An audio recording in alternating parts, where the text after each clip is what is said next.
무너져도 괜찮다. 나 엉망진창돼도 괜찮아. 우리는 우리 인생의 주어고 그 어떤 총합도 주어보다 클 수는 없다. 그러니까 내가 이뤄놓은 것이 무너진다 해도 나는 괜찮은 거죠. 여러분의 주어는 생각보다 강하고 생각보다 위대하고 그리고 정말 귀합니다.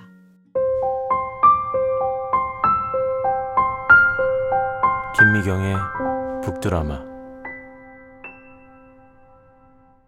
자, 여러분 요새 너무너무 힘드시죠? 힘든 일이 너무 많습니다. 그죠? 주식도 떨어지고 집값도 떨어지고 언제는 오른다고 문제더니 이제는 떨어져서 문제고 금리가 높아가니 대출 얻은 사람은 정말 이게 바늘방석에 앉은 것 같죠? 거기다가 환율은 또 왜 이렇게 오르는 거예요? 참 지금 뭐라 그럴까요? 한 2년 동안은 코로나 때문에 너무너무 힘들었는데 코로나가 좀 지나고 풀리려니까 하니까 코로나보다 사실은 생계적으로 봤을 때 더 큰 위기가 지금 모든 국민들 전 세계에 닥치고 있어요. 자, 이럴 때 제일 힘든 게 뭘까요? 아유, 다른 사람 안 힘들고 누가 힘들어요? 내가 제일 힘들어요. 내가 제일 힘들어요. 그래서 내가 힘들다는 건 무슨 뜻이에요? 내가 힘든 마음을 먹는 거예요. 상황은 다 똑같아. 근데 누가 더 그 상황을 힘들게 마음 먹고 힘든 마음 속에서 헤매고 사느냐 아니면 내 마음을 다스릴 수 있느냐가 정말 중요합니다. 여러분 어차피 우리 살아야 되잖아요. 어차피 지금보다 5년 후, 10년 후를 향해서 우리는 걸어 나가야만 하잖아요. 그러니까 정말 중요한 게 나 스스로를 다독이고 위로하는 게 요즘처럼 중요한 때가 없는 것 같습니다. 그래서 요즘에 이렇게 힘들 때 잘 버텨야 될 때 버티게 해주는 책을 여러분에게 소개해 드리려고 합니다. 제목은 위로의 책이에요. 위로의 책이라 쓰고 버티게 해주는 책이라 읽는다. 이렇게 저는 말씀드리고 싶은데요. 이 책을 쓰신 저자는 매트 헤이그입니다. 아마 여러분 매트 헤이그 들어봤는데 아마 아실 거예요. 미드나잇 라이브러리 정말 베스트셀러였죠. 제가 몇 개월 전에도 이 책을 소개해 드린 적이 있어요. 그 소설을 쓰신 분이 매트 헤이그 그분이 쓰신 에세이고요. 이분은 영국 요크셔 출신의 동화 작가 겸 소설가입니다. 저도 몰랐었는데요. 이분이 우울증이 되게 심했었대요. 그래서 20대에 정말 생을 마감하려고 결심을 했었고 그 순간 우울증, 자신의 불안장애 이걸 깨닫고 서서히 글을 쓰면서 우울과 싸움 끝에 전업작가로의 삶을 시작했어요. 그러니까 우울증이 아니면 아마 전업작가가 되지 않았을 것 같습니다. 이 매트 헤이그가 깊이 내려가서 자신이 느낀 그 우울, 불안 그리고 스스로를 살아내기 위해서 어떤 노력을 했는지 어떻게 버텨냈는지 그 경험을 짧은 에세이로 쓴 글이 이 책, 위로의 책입니다. 아마 여러분들에게도 버티게 하는데 큰 힘이 될 글들이 꽤나 있으니까 줄을 치면서 저도 이렇게 막 표시하고 줄을 치면서 읽었습니다. 자, 이 책의 그 프롤로그에 보면 이런 이야기가 나옵니다. 정말 배를 골아보지 않고는 밥을 굶어보지 않고는 정말 이 음식에 대해서 특별히 생각하지 않게 되고 배 밖으로 던져지지 않으면 구명뗏목에 대해서 평생 생각하지 않는다. 맞죠? 배 밖으로 던져져야 그때서야 구명뗏목이 얼마나 중요한지 구명뗏목을 에 대한 애착이 되게 강해진다는 거죠. 그러니까 사실은 되게 밑바닥까지 인생 밑바닥까지 내려가야 자신을 구원해 줄 수 있는 생각과 맞닿게 된다. 그 얘기인 것 같아요. 내 인생에 여러분의 인생에 구명뗏목 지금 만약에 여러분 표류하고 있고 마치 배 밖으로 던져진 느낌이 든다면 망망대해에 혼자 떠 있는 느낌이 든다면 여러분에게 구명뗏목이 되어줄 마음, 글 것들이 이 안에 있습니다. 자, 첫 번째 이 책에서 여러분이 구명뗏목이 될 만한 글들을 제가 이렇게 발췌를 했는데요. 첫 번째 이런 이야기가 써 있습니다. 멈추지 않고 계속 직진하면 여기서 나갈 수 있다. 저자는 아버지와 함께 한번 길을 잃은 적이 있습니다. 산속에서요. 지나가던 사람한테 물어봤는데 그 사람도 잘못 가르쳐 줬어요. 계속 헤맸대요. 여러분 20km가 얼마나 산길에서 무섭습니까?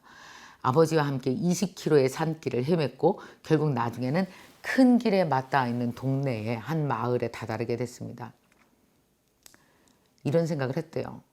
내가 만약에 산속에서 머뭇머뭇 한자리에서 서성거렸으면 계속 산속에 있었겠구나.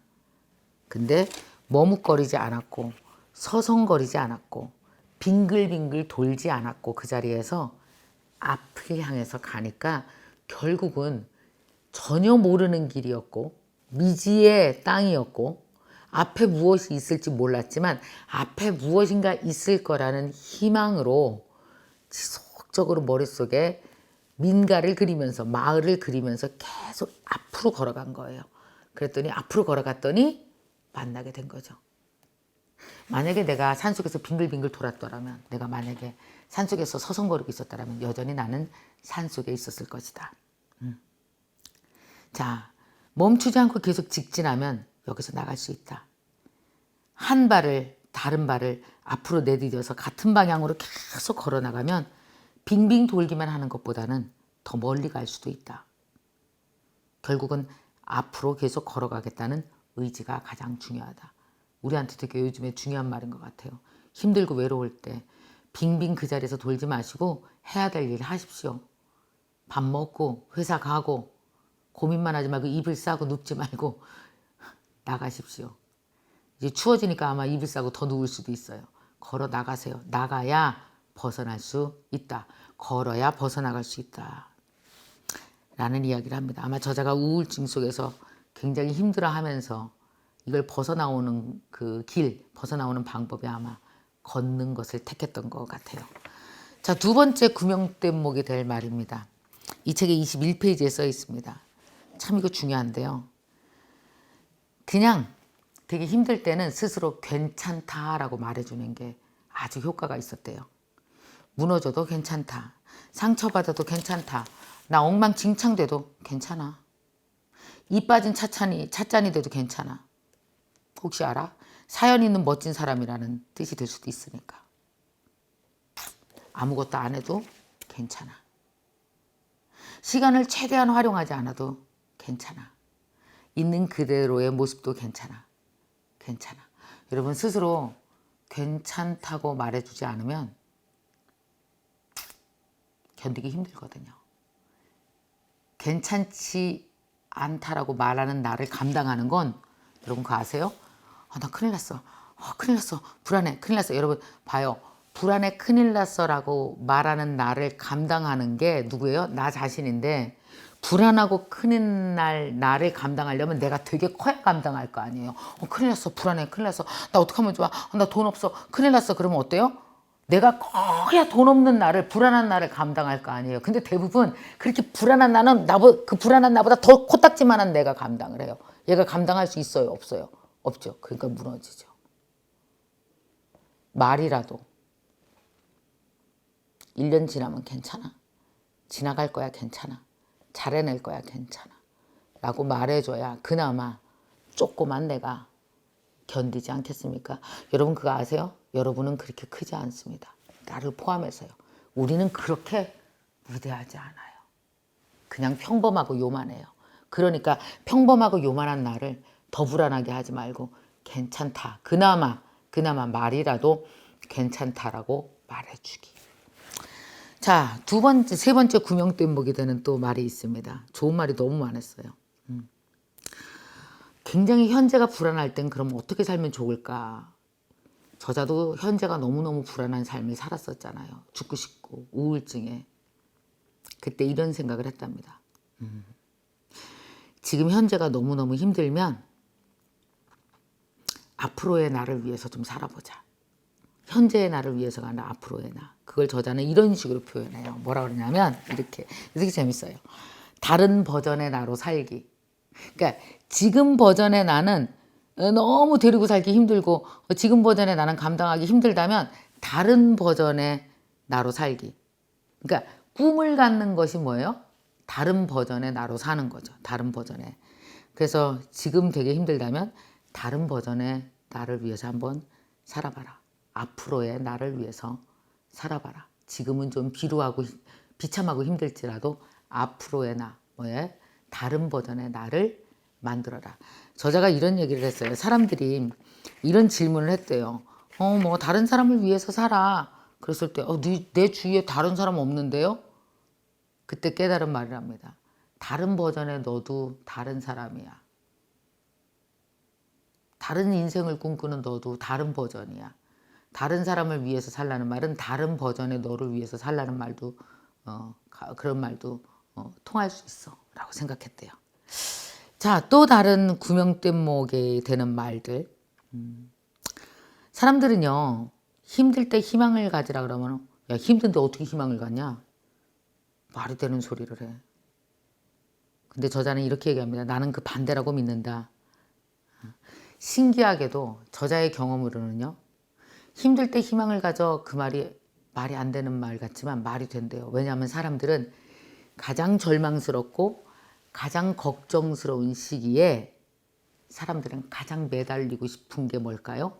희망이거든요. 내가 아파. 가장 매달리고 싶은 게 뭐예요? 희망이겠죠. 절망에 매달릴 수가 없잖아요. 어떻게 절망에 매달려요, 우리가? 걱정에 매달릴 수는 없잖아요. 희망에 매달려야 되는 거죠. 그래서 여러분 그거 아십니까? 인류 역사상 가장 힘든 시기에 늘 희망의 노래가 나왔대요. 여러분 그 노래 알죠? 그 오즈의 마법사에 나오는 오버 더 레인보우. 정말 희망을 노래하는 띠리라라라라라 라라라 따라 라라라라라 띠라라라라라 희망의 노래잖아요. 이게 언제 나왔는지 아십니까? 이걸 작사 작곡한 사람이 누구냐 하면은 헤럴드 알런과 이프 하버그라는 분이 작사 작곡을 했는데 이 두 사람이 고통이 끔찍할 때 이걸 작사 작곡을 했대요. 이프는 1차 세계대전 끔찍한 경험을 했고요. 또 한 사람은 주식시장 1929년에 주식시장 붕괴 때 몽땅 망했답니다. 그때 이 노래를 작곡했대요. 사람들은 가장 절망스러운 순간에 결국은 남은 게 희망밖에 없는 거죠. 자, 좋지 않은 상황에 어떻게 희망을 품어가 아니라 원래 좋지 않은 상황에선 품을 게 희망밖에 없는 거구나 라고 생각해야 되는 거죠. 희망의 노래를 들으면서 절반은 현재, 절반은 미래에 머물자 라고 얘기합니다. 자, 또 다른 구명대목 뭐가 있을까요? 저자가 우울증이 되게 심했거든요. 우울증을 엄청 세게 경험을 했는데 그때 이런 착각을 했었다고 해요. 저는 이게 진짜 좋은 이게 정말 좋은 표현이고 좋은 깨달음인데 이런 생각을 했어요. 나는 한때 우울증으로 정말 괴로워했다. 나는 내가 고통스럽다라고 말할 때 나와 고통이 존재한다. 그리고 늘 내가 고통보다 더 크다라는 걸 몰랐다는 거예요. 이게 무슨 말이냐면요. 내가 고통보다 훨씬 더 큰 존재고 고통은 내가 살아있음으로 인해서 느끼는 건데 고통이 내 존재 자체라고 착각을 했다는 거죠. 그러니까 우울증이 하나의 경험이 아닌 나라는 존재 자체라고 생각했대요. 그래서 항상 저 우울증 환자예요. 저 우울증 환자예요. 나 우울해요. 그러니까 내 존재 자체가 몽땅 다 우울증이라고 생각한 거죠. 나중에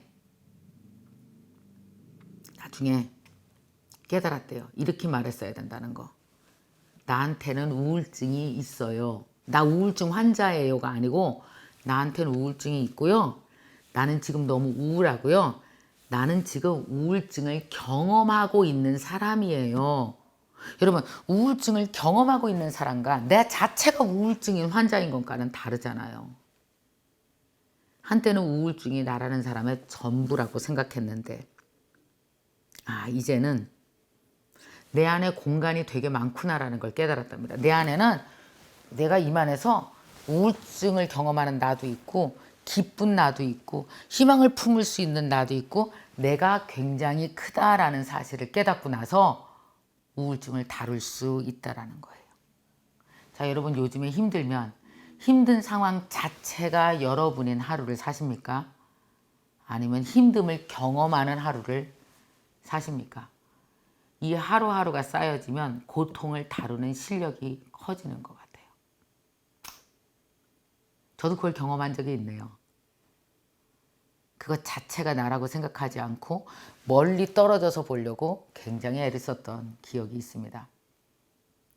그리고 시간은 결국은 지나가고 이 세상에 정말 시간보다 위대한 건 없더라고요. 지나가더라고요. 자, 마지막입니다. 이런 얘기를 했어요. 두려우세요. 두려우면 두려운 만큼 두려움보다 더 큰 열정을 가지세요. 그러면 두려움이 물러날 겁니다. 여러분 되게 웃겨요. 두려울 때 사람들은 더 두려움을 잊을 만큼의 열정적인 걸 찾는답니다. 그래 보신 적 있어요? 예를 들어서 베토벤 말이에요. 베토벤이 월강 소나타는 귀가 거의 들리지 않을 때 작곡을 했어요. 베토벤이 어땠을까요? 엄청 두려워했었습니다. 내 귀가 점점 먹어가는 거에 대해서, 귀가 점점 안 들리는 것에 대해서 베토벤이 엄청나게 두려워했거든요. 베토벤이 이런 얘기를 했답니다. 죽고 싶을 만큼 괴로웠습니다. 그러나 오직 음악만이 나를 붙잡았어요. 내가 만들어야 될 음악을 전부 다 만들기 전까지는 절대로 이 세상을 떠날 수 없었으니까요. 오직 음악만이 나를 붙잡았습니다. 베토벤은 그래서 살았다는 거죠. 청각장애가 심해져도 음악가에게 그보다 더 큰 고통은 없잖아요. 계속 음악을 만들어요. 월강 소나타. 저 고등학교 때 월강 소나타를 쳤던 기억이 납니다. 베토벤의 대표적인 작품이죠.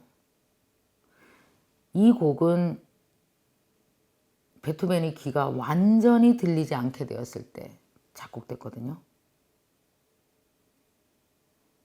세상 사람들은 이 곡을 너무나 사랑했지만 정작 베토벤은 그 음악을 한 번도 들어보지 못했습니다. 자, 어떠세요, 여러분? 두려울 때 두려운 만큼 더 큰 열정을 찾아보세요. 열정을 쏟을 무엇을 찾아보세요. 그래서 그랬던 것 같아요. 제가 되게 살면서 엄청 두렵고 힘들었을 때 저는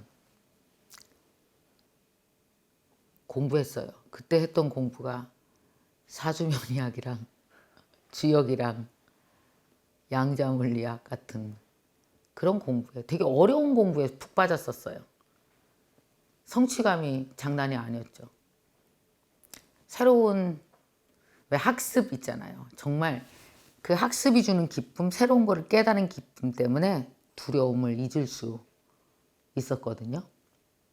뭔가 몰입하면 두려움을 잊을 수 있어요. 근데 두려움에 계속 몰입하면 두려움 속으로 더 깊이 들어가죠. 그러면 뭐가 돼요? 두려움이 내가 돼요. 내가 두려움이 돼요. 내가 두려움 덩어리가 돼요. 그럼 어때요? 나를 데리고 하루하루 밥 먹고 사는 게 너무 힘들어져요. 나를 데리고 잠자는 것도 힘들어져요. 그러면 결국 나를 놓게 돼요. 그게 세상에서 제일 두려운 거죠. 두려움 쳐다보지 말고요. 다른 걸 보세요. 눈으로 보는 것이 내 것이 돼요. 이걸 계속 보고 있으면 그게 내가 되거든요. 다른 곳을 보시고 다른 사람을 만나시고 다른 곳으로 가세요. 그렇게 두려움보다 더 큰 열정을 찾고 버티셨으면 좋겠어요. 제 이름은 김미경입니다. 이 저자의 이름은 매트 헤이그입니다. 여러분의 이름은 뭡니까? 김미경은 딴딴딴딴딴딴. 자, 해볼게요. 나는 유튜브를 하고 있고 NKTV와 NKY를 운영하고 있는 회사 대표이다. 학장 김미경이다. 뭐 많잖아요. 저를 부르는 말이 원장 김미경이다. 여러분, 나는이 더 클까요? NKTV가 더 클까요? 유튜브 154만 가진 NKTV가 더 클까요? 김미경이 더 클까요? 아, 이건 김미경이 만든 산물이잖아요. 그래봤자 커봤자지. 내가 더 크죠. 내가 이뤄놓은 것보다 나는 훨씬 더 큰 사람입니다. 그러니까 내가 이뤄놓은 것이 무너진다 해도 나는 괜찮은 거죠. 우리는 우리 인생의 주어고 주어보다 그 어떤 총합도 주어보다 클 수는 없다. 그래서 여러분 이름은 뭐예요? 시작! 땅! 제 이름은 김미경. 어떤 상황에도 함몰되지 마시고 주어답게 버티십시오. 여러분, 나는이 사라지면 아무것도 못하지만 나는만 살아있으면 뒷문장은 언제든지 다시 쓸 수 있다. 그죠? 갑자기 10년 전에 자꾸 생각이 나네. 이 책 읽으면서 내가 느낀 거랑 어쩜 이렇게 똑같았을까라는 생각들을 많이 하게 됐는데요. 솔직히 말씀드릴게요. 참 걱정됩니다. 저는 IMF도 겪었고요. 30대 초반에 2008년도 금융위기도 겪었어요. 저는. 그리고 살면서 많은 크고 작은 외부적인 것, 뭐 매크로하게 겪는 경제 위기들, 그 다음에 나 개인적인 위기들 많이 겪었어요. 그래서 저는 위기 때 어떤 마음이어야 되는지 좀 압니다. 아마 지금 20, 30대 아니고 60대, 70대 되신 분은 위기 때 어떤 마음으로 버티는 건지, 야, 옛날엔 그거보다 더 했어. 야, 옛날에는 뭐, 죽만 먹고도 살았어. 뭐 이렇게 많은 경험들이 있어요. 그 위기에 대해서 약간 실력가예요. 근데 여러분 생각해 보세요. 지금 30대? 20대이신 분들은 IMF 못 겪으셨죠? 경제위기 못 겪었죠. 아마 그때 5살, 6살? 97년도였으니까. 대부분 부모가 그걸 겪었지 여러분이 직접 겪지 못했을 겁니다. 젊은 분들. 근데 젊은 분들은 경제 상황에서 기회는 많지 않았으나 그 엄청난 위기를 몸으로 겪지 내가 직접 내 돈으로 겪진 않은 거예요. 이게 부모의 돈으로 겪고 내가 옆에서 이렇게 엄마 힘든가 봐. 엄마 힘든데 그저 아디다스 사주면 안 돼요? 힘든데 신발 사주면 안 돼요? 이거랑 완전히 달라요. 우리 힘든 거 알면서도 신발 사달라고 했고 아디다스 그거 사달라고 했고 그랬잖아요.